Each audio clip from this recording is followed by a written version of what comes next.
What's up everybody, it's your boy here, Kois Teo. New me, new content, back at it again. And we're going to discuss about the top 7 Bible books that I love. Sisimulan natin from 7 to 1. Kasi, basta ganon.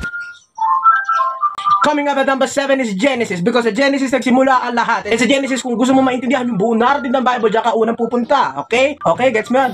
Okay. Coming up at number 6, we got Psalms, no? Ikaw ba'y OA at emotional na tao, pero at the same time, nagtitiwala ka sa Diyos? Guess what? You can find comfort and also relatedness sa author ng Book of Psalms, kasi ganun ang Book of Psalms, no? Ito'y paglalabas ng emosyon through songs at papuri sa Diyos. Coming up at number 5, we got 1 Samuel. 1 Samuel, bakit ko nagustuhan ng 1 Samuel? Well, because sa 1 Samuel, makikita natin gano'n talaga kabagsak ang political system na meron ng tao. And only si God lang ang makakapagpuno nun. I'm not mocking the government. I'm not saying that. But I'm just saying all political systems ay talagang magpe-fail dahil tao lang tayo at kailangan natin ng Diyos. Number 4.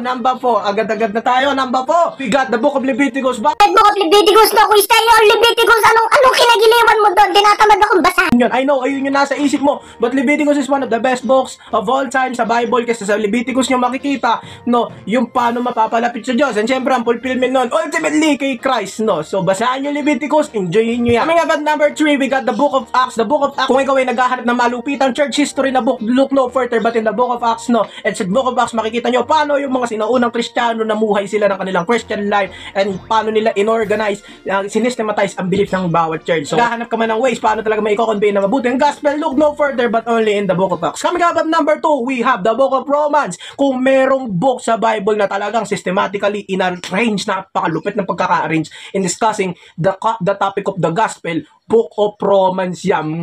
Napaka-golden ng pagkakasulat dyan. And talagang kitang-kita mo dyan yung salansan ng ideas ng galit ng Diyos, ng habag ng Diyos, Jesus Christ, at yung katuwiran by faith in Christ, and yung buhay na sinangtified na. Gets mo yan? Hindi pa? Basahin mo, Book of Romans.